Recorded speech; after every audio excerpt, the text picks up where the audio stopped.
Kami kelompok Bele ikut kelas AI. Dosennya Mbak Esti dan juga Mustafa. Audit internal tata kelola organisasi Bele. Kelompok Bele, satu untuk AI. Saudara, kembali lagi ke dalam acara Who Wants to Be Audit Internal.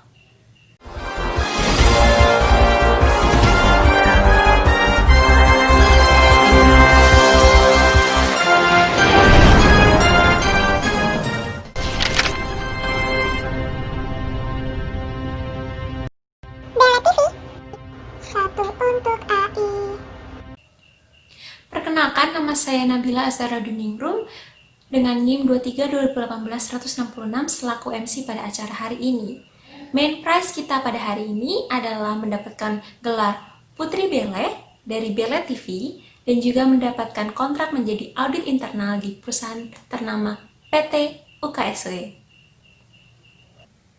Di acara spesial 100 episode hari ini, kita akan berkolaborasi dengan Kick Andy, di mana nantinya kita tidak hanya membantu para kontestan untuk meraih mimpinya menjadi audit internal di PT UKSW, tetapi kita juga akan berbincang-bincang mengenai pengalaman-pengalaman yang mereka sudah alami. Namun sayangnya, Bapak Andy tidak dapat hadir pada hari ini, sehingga saya yang akan melakukan dua hal tersebut. Mari kita mendengarkan klarifikasi dari Bapak Andy. Kita rehat sinak. Ya, itu adalah klarifikasi dari Bapak Andy. Hari ini kita akan banyak membahas mengenai audit internal dan tata kelola organisasi. Nah, sebenarnya apa sih hubungan audit internal dan tata kelola organisasi? Dulu, perusahaan dianggap sebagai korporasi besar yang sangat jahat, di mana mereka mau melakukan segala hal untuk meningkatkan kekayaan mereka. Contoh kasusnya itu kasus Enron, di mana mereka berani untuk memanipulasi laporan keuangan mereka. Hal-hal tersebutlah yang sebenarnya mendorong dibuatnya good corporate governance atau tata kelola organisasi yang baik. Lalu apa hubungannya audit internal dan good corporate governance? Jadi, manajemen diberi kepercayaan dan kewenang oleh para pemangku kepentingan untuk mengelola usahanya. Nah, karena manajemen ini terdiri dari individual-individual, maka terdapat ancaman bahwa mereka melakukan sesuatu berdasarkan self-interest-nya, bukan berdasarkan tujuan dari organisasi tersebut. Oleh karena itu, perusahaan membuat tata kelola melalui berbagai proses dan struktur untuk melindungi para pemangku kepentingan. Struktur tersebut terdiri dari Board of Director, komisaris, dan komite audit, di mana komite audit di sini membawahi audit internal atau bisa disebut satuan pengawasan internal ataupun kantor audit internal, di mana audit internal di sini bertujuan untuk memberi jaminan kepada para pemangku kepentingan bahwa organisasi telah berjalan dengan baik, bahwa manajemen telah melakukan tugasnya supaya tujuan dari organisasi tersebut tercapai. Selanjutnya, saya akan meminta kontestan pertama untuk memperkenalkan diri. Perkenalkan, nama saya Reski Alpari, NIM 23-2018-128, dan pekerjaan terakhir saya adalah menjadi audit internal pertama di PT Gaston. Berarti PT Gaston sudah membuat keputusan yang tepat ya untuk memperkerjakan Mbak Reski sebagai audit internal di perusahaannya, karena menurut saya itu audit internal bisa dikatakan satu-satunya fungsi yang memiliki pemahaman mendalam mengenai pengendalian dan resiko. Jadi Mbak Reski di sini berarti kan bisa memberikan nasihat mengenai pengendalian internal dan manajemen resiko kepada karyawan yang membutuhkan. Dan Mbak Reski ini juga bisa memberikan jaminan independensi dan objektivitas mengenai keefektivitasan aktivitas-aktivitas di organisasi tersebut. Berarti tanpa adanya Mbak Reski, manajemen di PT Gaston sendirilah yang harus memastikan terdapat kontrol terhadap pengendalian internal. Dan Board of Director juga harus memberikan penjelasan kenapa sih mereka tidak mau meng-hire atau memperkerjakan audit internal? Apakah terdapat fungsi-fungsi lain yang dapat mengkontrol pengendalian internal? Misalnya kalau di perusahaan yang berbasis konstruksi, berarti kan dia mungkin lebih prefer atau lebih memilih untuk memakai K3 dan sebagainya. Iya, betul sekali Mbak Bia. Baik, mungkin sesi berbincang-bincangnya bisa kita lanjutkan lagi nanti setelah pertanyaan pertama ya Mbak. Baik, langsung saja ke pertanyaan pertama. Apa dasar dari audit internal untuk melakukan fungsi dan tugasnya? Jadi saya memilih biaya itu piagam audit karena menurut saya dasar auditor internal melakukan tugas dan fungsinya itu ada terdapat di dalam piagam audit, yang dimana piagam audit ini sangatlah penting karena merupakan cetak biru atau landasan bagi suatu organisasi dalam mengatur bagaimana audit internal ini dapat melaksanakan tugasnya dan juga dapat membantu fungsi oversight atau dewan pengawasan dalam memberikan arahan yang jelas atas independensi atau kebebasan audit internal. Nah, jadi piagam audit internal ini harus disetujui oleh fungsi oversight dan juga disepakati oleh manajemen. Kemudian di dalam piagam ini setidaknya harus mencakup mengenai misi dan tujuan audit internal dalam organisasi, tanggung jawab audit internal, lingkup kegiatan audit internal, dan juga kewenangan audit internal. Nah, hal-hal inilah yang diperlukan oleh audit internal untuk melakukan tugasnya. Kemudian, apabila di dalam piagam audit internal itu tidak mencakup hal-hal yang demikian, maka hal-hal yang tidak tercakup tersebut bisa saja melemahkan piagam audit internal itu sendiri, sehingga pada akhirnya melemahkan aktivitas audit internal. Nah, oleh karena itu, sangat diharapkan untuk setiap organisasi agar seharusnya dapat memperoleh manfaat dari audit internal itu, sehingga piagam audit ini sangatlah penting untuk keberhasilan kegiatan audit internal. Mari kita lihat apakah jawaban dari Mbak Reski benar atau tidak. Ya, benar sekali. Lanjut ke pertanyaan berikutnya. Dalam perkembangannya, agar dapat menjalankan tata kelola organisasi yang baik, maka saat ini proses audit dilakukan berbasis. Sepertinya Mbak Reski bingung, apakah Mbak mau menggunakan bantuan? Ya, saya bingung nih mau jawab apa. Yaudah deh, saya pakai bantuan kelema aja. Perkenalkan, nama saya Michelia Yemima Hardiatmaja, NIM 23 2018 186, selaku emaknya Reski. Menurut saya jawabannya adalah D, yaitu resiko. Karena saya pernah dengar dari teman saya, suaminya yang pernah bekerja di perusahaan FINS sebagai auditor internal, bahwa saat ini kebutuhan untuk mengelola resiko itu telah menjadi bagian penting dari praktik tata kelola perusahaan yang baik. Nah, dalam setiap aktivitasnya, organisasi itu tentunya akan menghadapi suatu resiko, sehingga organisasi harus dapat mengidentifikasikan semua resiko bisnis yang mereka hadapi dan perlu memikirkan bagaimana mengelola resiko tersebut. Nah, faktanya aktivitas yang terlibat dalam pengelolaan risiko ini memiliki peran sentral dan penting dalam memelihara sistem pengendalian internal yang baik. Meskipun tanggung jawab untuk mengidentifikasi risiko dan mengelola risiko itu ada di tangan manajemen, namun salah satu tugas utama audit internal adalah memberikan jaminan bahwa risiko tersebut telah dikelola dengan baik, sehingga proses audit saat ini dilaksanakan dengan berbasis risiko atau RBIA. Jujur saya cukup kaget ya, ternyata pengetahuan Mbak Michelia ini sangatlah luas gitu, walaupun itu hasil dari berbincang-bincang dengan temannya. Nah, mumpung kita lagi kolaborasi dengan Kick Andy, saya mau nih juga berbincang-bincang dengan Mbak Michelia. Mbak Michelia, kira-kira tahu nggak sih risk-based internal auditing itu apa? Nah, menurut Mbak Michelia itu kayak apa sih? Kalau RBIA ini, menurut IIA, itu adalah suatu metodologi yang menghubungkan audit internal dengan kerangka manajemen risiko secara keseluruhan. Jadi audit berbasis risiko itu adalah suatu teknik audit di mana semua kegiatan audit yang dimulai dari perencanaan audit, pelaksanaan audit, dan pelaporan hasil audit itu berbasis pada prioritas risiko perusahaan yang telah ditetapkan bersama manajemen operasional dengan melakukan risk assessment. Nah, RBIA ini memungkinkan audit internal untuk memberikan jaminan kepada dewan atau board bahwa proses manajemen risiko itu telah dikelola secara efektif sehingga dapat mengurangi risiko bawaan maupun risiko residual sampai pada level yang dapat diterima oleh para dewan.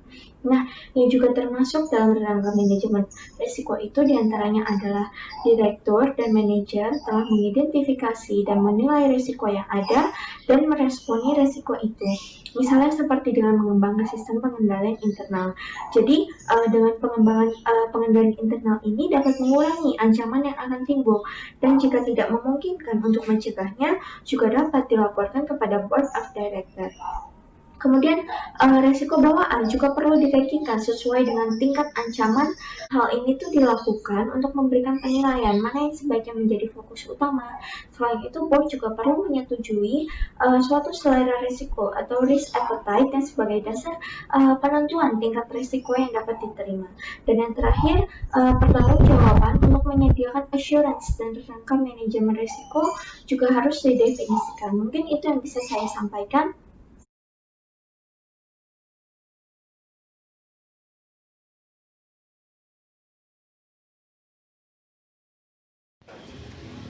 Saya mau mengikuti saran dari emak saya dan memilih D, yaitu resiko. Baik, mari kita lihat apakah jawaban dari emak Michelia benar atau tidak.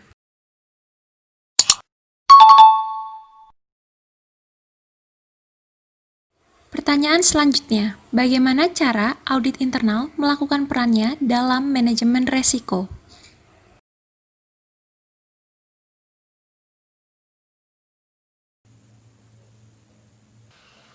Apakah Mbak Reski mau menggunakan bantuan lagi?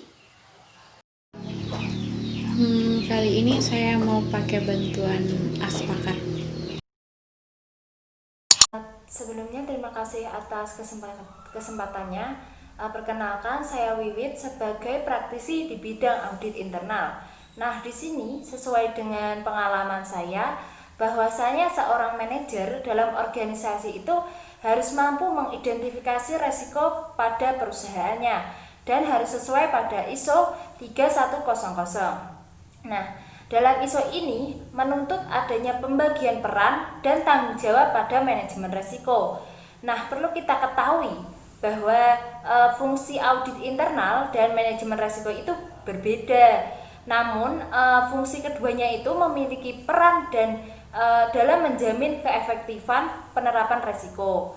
Nah, pada implementasi tata kelola organisasi, auditor internal akan memberikan kepentingan bahwa kegiatan manajemen risiko telah berjalan efektif sehingga pencapaian sasaran organisasi dapat tercapai.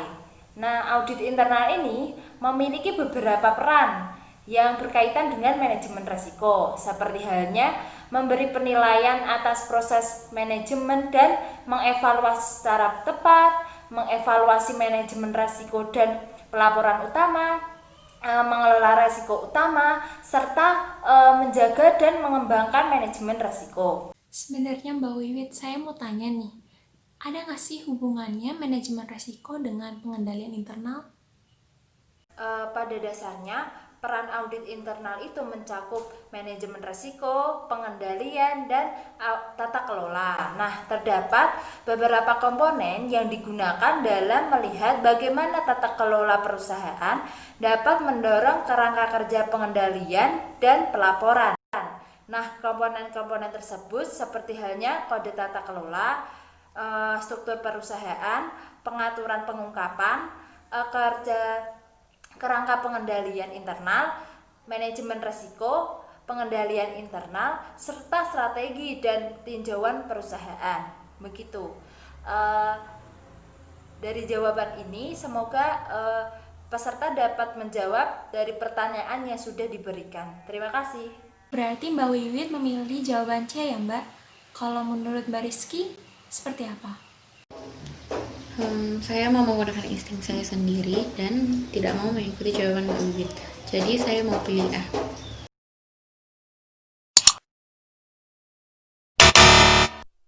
Sayang sekali, ternyata yang benar adalah jawaban dari Mbak Wiwit. Berarti Mbak Rizky gagal untuk memenangkan Who Wants to Be Audit Internal. Selanjutnya saya akan memanggil kontestan kedua setelah jeda pariwara berikut ini. Silakan memperkenalkan diri. Perkenalkan, saya Octaviana Gris. Sebelumnya, saya memiliki pengalaman bekerja sebagai audit internal di PT Shine. Baik, langsung saja kita ke pertanyaan pertama untuk Mbak Grace. Pertanyaan pertama, tindakan apa yang dilakukan oleh perusahaan dalam mencapai keberhasilan perusahaan? Saya memilih C, pengendalian internal. Apa sih pengendalian internal itu? Pengendalian internal merupakan sebuah rancangan maupun metode yang disusun oleh pihak manajemen dalam memberikan keyakinan untuk pencapaian tujuan operasional yang efektif dalam organisasi. Setiap pelaku organisasi pasti akan menyadari betapa pentingnya pengendalian internal dalam setiap organisasi. Karena ketika organisasi tersebut memiliki pengendalian internal yang baik, maka hal itu dapat menangani semua risiko dan dapat mengantisipasi setiap risiko yang berpengaruh terhadap keberhasilan tujuan organisasi dan dapat ditangani dengan pengendalian internal. Dalam pengawasan bisnis, pengendalian internal memiliki dua pendekatan. Yang pertama, Classic Internal Control dan Commit of Sponsoring Organization of the Treatment Commission atau disingkat dengan COSO. Pada tahun 1992, COSO memperkenalkan kerangka pengendalian yang terdiri dari 4 unsur, yaitu penilaian risiko, pengendalian lingkungan dan kegiatan pengendalian, informasi dan komunikasi, lalu unsur yang keempat yaitu pemantauan. Di sini, Komite Grup Audit sudah menyetujui dan mempertimbangkan mengenai laporan efektivitas sistem kontrol keuangan grup internal. Hal ini termasuk dalam penilaian tahunan seperti pengendalian fungsi audit internal, laporan audit eksternal yang mengenai hal-hal yang diidentifikasi selama proses audit.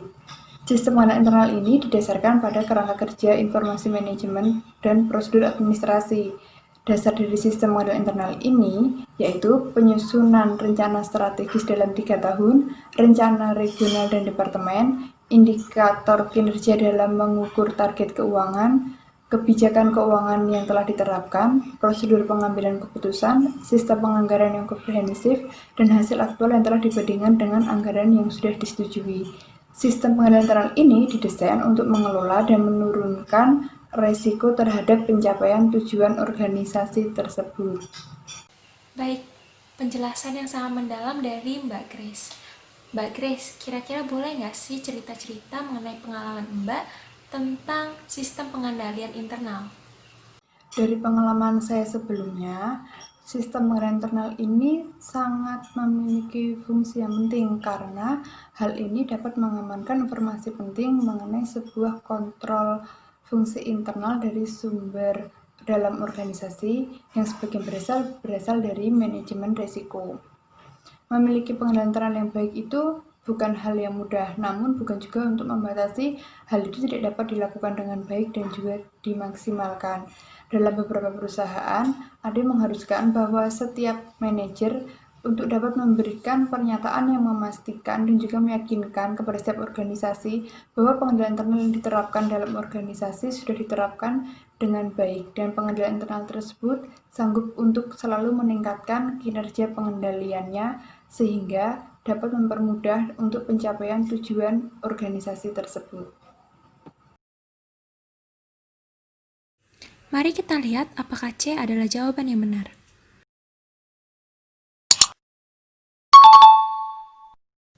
Ya, Anda benar. Pertanyaan berikutnya. Pertanyaan selanjutnya, siapa yang mengangkat Kepala Unit Audit Internal? Sepertinya Mbak Grace bingung, apakah Mbak Grace mau menggunakan bantuan? Ya, saya mau menggunakan bantuan Aks Audiens terlebih dahulu. Perkenalkan, nama saya Sondang Selida Apriastuti Purba, NIM 23 2018 179. Saya adalah seorang auditor internal di PT Telkom. Menurut pengalaman kerja saya, jawabannya adalah B. Karena yang saya lihat selama saya bekerja, yang mengangkat kepala unit auditor internal itu adalah direktur utama, berdasarkan surat keputusan yang beliau tanda tangani dan disetujui oleh Dewan Komisaris. Baik Mbak Sondang, boleh ceritakan nggak sih Mbak pengalaman apa saja yang Mbak dapatkan selama bekerja menjadi audit internal di PT Telkom? Boleh banget. Nah, saya akan menceritakan pengalaman saya selama bekerja di PT Telkom sebagai auditor internal. Nah, saya dan teman-teman saya itu secara aktif mengikuti kegiatan-kegiatan yang bermanfaat seperti ada pelatihan, seminar, dan sertifikasi-sertifikasi. Nah, saat ini kami ada 17 orang yang memiliki sertifikasi auditor internal, diantaranya itu seperti sertifikasi KIA, CVA, CISA, dan CMA. Nah, perusahaan juga sangat mendorong kami untuk mengikuti kegiatan-kegiatan tersebut karena dapat memelihara dan juga mendorong kompeten-kompeten yang ada dalam diri kami agar kami dapat berperan sesuai dengan ruang lingkup auditor internal. Nah, unit kami ini berkedudukan di unit yang independen, berbeda dengan unit-unit lainnya, dan kami juga itu bertanggung jawab langsung kepada direktur utama. Nah, visi auditor internal itu sebagai smart partner untuk mendorong perusahaan dan juga unit-unit yang ada di perusahaan agar mencapai tujuan yang akan dicapai oleh perusahaan. Selain itu juga kami menciptakan budaya disiplin agar setiap orang yang bekerja di perusahaan PT Telkom ini dapat menjalankan peraturan-peraturan dan ketentuan-ketentuan yang ada di perusahaan. Bagaimana agar itu dapat tercapai? Kami menyediakan layanan dan konsultasi audit internal secara profesional, objektif, serta independen, dan kami juga memberikan keyakinan kepada setiap unit dan juga perusahaan tentang kelayakan laporan keuangan dan juga mengawasi pelaksanaan pengendalian internal dan mengevaluasi setiap penyelesaian risiko-risiko. Nah, saat ini auditor internal PT Telkom sudah dilengkapi dengan piagam audit internal sebagai suatu dokumen formal yang perusahaan kami miliki. Isi-isi dari piagam itu ada visi misi, struktur, status, tugas tanggung jawab, dan juga wewenang auditor internal. Selain itu juga ada persyaratan-persyaratan personil auditor internal. Nah, saat ini kami sudah menyelesaikan 67 objek audit dan juga konsultasi sesuai dengan rancangan kerja tahunan yang telah kami buat. Nah, semua itu telah berhasil dan itu sedikit pengalaman saya yang saya dapati selama saya bekerja di auditor internal PT Telkom. Terima kasih.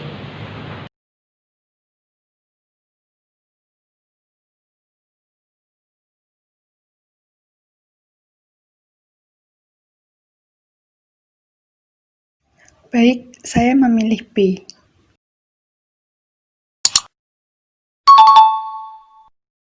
Ya, selamat Mbak Grace, jawabannya benar. Berarti selangkah lagi menuju kemenangan. Benar atau salah bahwa KOSO mengeluarkan kerangka pengendalian pada tahun 1990? Kali ini apakah Mbak Grace mau menjawab sendiri atau menggunakan bantuan dari Aspakar? Untuk pertanyaan terakhir ini, saya mau meminta bantuan dari pakar.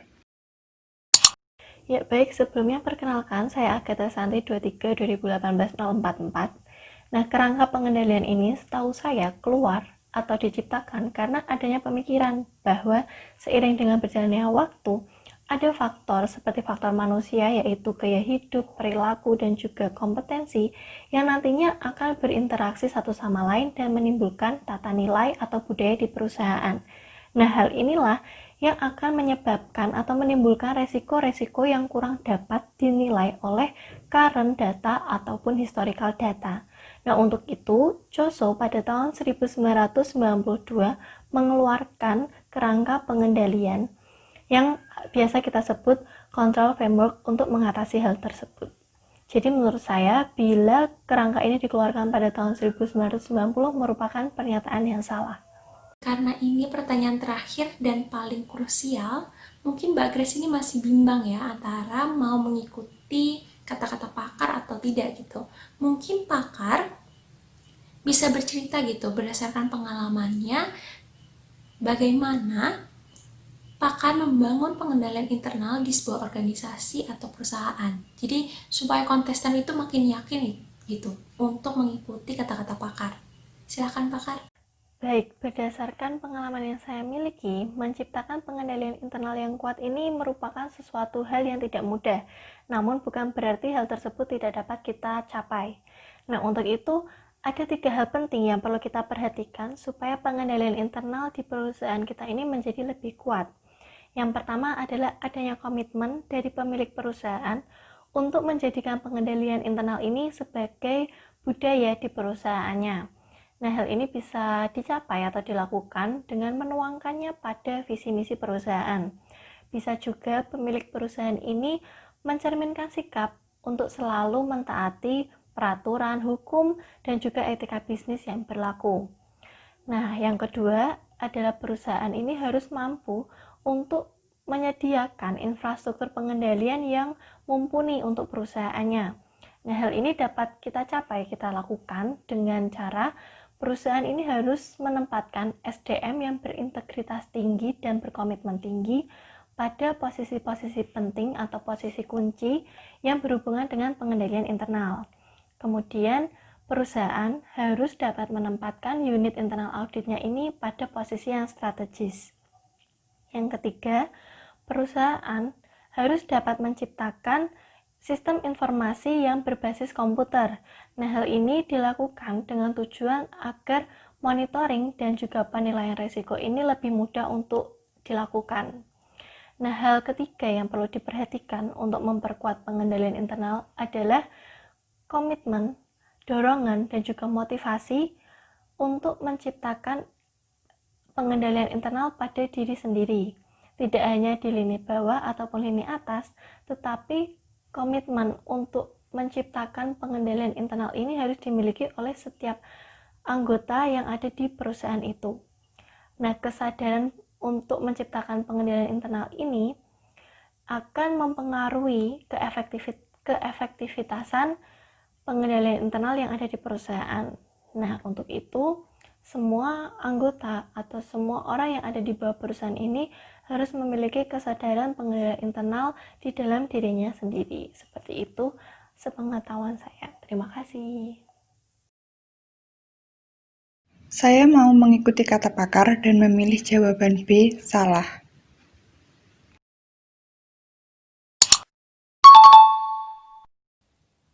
Ya, benar sekali.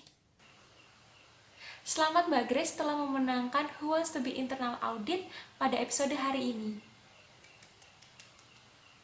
Saudara-saudara, sekian episode pada hari ini. Sampai jumpa lagi di episode-episode yang tidak akan datang.